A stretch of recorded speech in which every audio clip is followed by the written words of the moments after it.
Bonjour and welcome to Paris Créa, the channel that shows you Paris in a whole new way. I am Blandine, a huge fan of the city, and today for you I've gathered some of the most unusual tidbits about Paris, from downright curious to delightfully charming, and these are fun facts that even locals might not know about.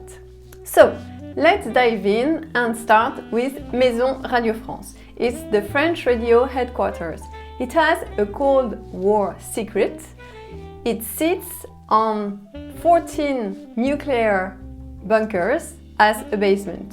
Moreover, since it houses several studios next one to another, each recording studio floats on springs to prevent sound interference. So it's a true fortress for music. Speaking of basement and bunker, you can also visit a bunker at le Musée de la Libération. It was used by Colonel Tanguy from August 20th to August 28th, 1944, for the Liberation Days of Paris. So there, at le Musée de la Libération, the Liberation Museum, you really have history beneath your feet. From bottom to top, here is a fun fact about the Eiffel Tower. It cannot gain weight, it cannot take extra weight on, meaning if you need to add weight here, you will need to remove from there. So renovation materials for the first floor brasserie were chosen for their lightness, and also to be mentioned that it's repainted every other 7 years and it uses 8 Pantone colors. Its foundation go 16 feet under the Seine River level, which is 5 meters, and 22,000 people climbed the Eiffel Tower every day, which seems astonishing. Under the Opéra Garnier, the Garnier Opera, there was a small underground lake, and it took 8 months to dry it out before they could build on this part of the city the new opera. Also to mention that the stage and the wings are huge, so huge that you could fit 2 sets of decor. At Musée Curie, you will discover that radium was once used in cosmetics, and then it was banned as of 1937. The whole place, the lab of Marie Curie and her office, was decontaminated, and then they turned it into a museum. But still, you can admire radioactive stones at le Musée de Minéralogie de la Sorbonne, which is interesting and safe.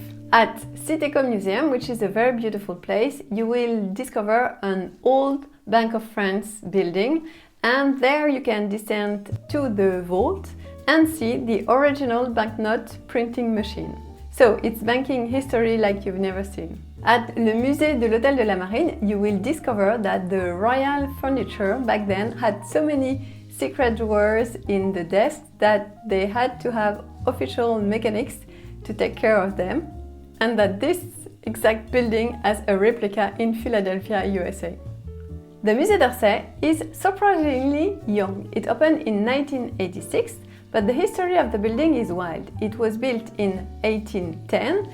It first housed le Conseil d'État et la Cour des Comptes. Then it was partially burnt in 1871, abandoned for many years, and then it was turned into a station for the 1900 World Fair. At Musée Rodin, numbers are dizzying. He created 7,000 sculptures, 10,000 drawings, and 10,000 photos. So that's dedication or obsession. Did you know that Bois de Boulogne, the west side of Paris, the wood, is almost 2.5 times bigger than Central Park in New York? So it's a huge park, and it was once used in the Middle Ages for hunting for kings. They hunted bear over there, and it was Louis XVI that opened it to the public. Here another one. At La Galerie de Paléontologie, you will find a skeleton of a rhinoceros belonging to Louis XVI's private zoo.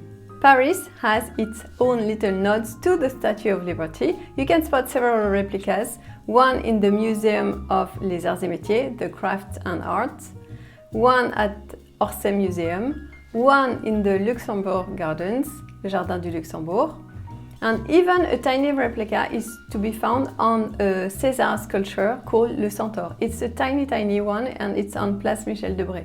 And of course, you would find a scale to the statue's flame in the famous Flame of Liberté at Place de l'Alma. So, liberty seems to be everywhere in Paris, and I'm a big fan of that.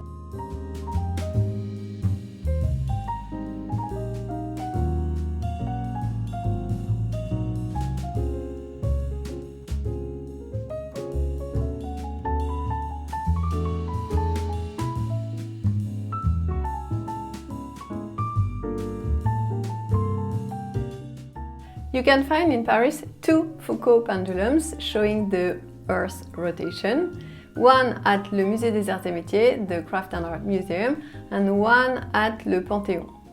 So poetry and physics in motion. At le Musée de la Poste, the Post Office Museum, you will discover that until 1891, each town had its own local time. It was only after 1891 that France has a standardized official time coming from Paris by telegraph. The famous Mona Lisa painting at the Louvre was stolen in 1911 and it disappeared for 2 years. The world was shocked and it made the painting even more famous. Even the Musée Picasso is full of twists. It was once a former Venice embassy. And also to mention that Picasso is his mother's name. At le Musée des Invalides, history comes in a fascinating way. In one wing, you will discover how Louis XVI helped the creation of the United States of America, and in the other wing, you will understand how the United States helped France recover freedom in World War II. And here's a little known fact. During the war, the World War II, Royal Air Force pilots even took refuge in the attic of the St. Louis Church right inside this building. And here is the one I like. It's Victor Hugo's desk and you can see it's very high as he was writing standing. Victor Hugo is the famous writer that helped save Notre Dame. And also to mention that Victor Hugo transformed doors into tables and chests into benches. So he was an upcycling pioneer, we could say. Speaking of writer, at Musée Carnavalet you would see the Voltaire's chair and you will see how practical it was. It had wheels and tablet armrests.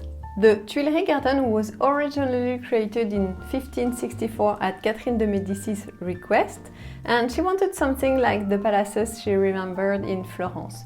Today it belongs to the Louvre and it has 174 statues, so it's like an open-air museum, and only 14% of the statues are replicas. At one hand of Le Jardin des Tuileries, the Tuileries Garden, you will find the Orangerie Museum, and to be mentioned that it was built in only 4 months as per a request of Napoleon III, as he wanted a building to protect his orange tree for the winter. Later on, it became a museum. Paris has 37 bridges and they are all part of the UNESCO heritage. Should you be a fan of airplanes, you can visit the cockpit and the fuselage of Concorde, and it's a very interesting visit. Paris is a fashion capital, but true Parisian chic is rarely a total look. It's much more about the quality and the right accessory than head-to-toe matching. Parisian identity mixes snobbery and pride, and local tease as much as they are teased. They are very renowned for complaining about anything and everything, like the crowds, the traffic, the weather, whatever. But at the end of the day, Parisians love the city. And it's much thanks to its cultural life, at least I do.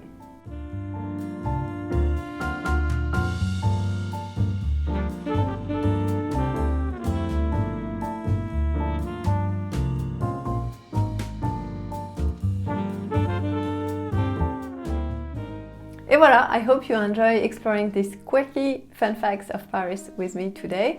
If so, I would be thrilled if you would leave a blue thumb up, and why not subscribe. Until next time, à bientôt! And the whole place was décontaminated. Today is the day we are back here. Il faut y aller parce que quand faut y aller, faut y aller, faut y aller, faut y aller.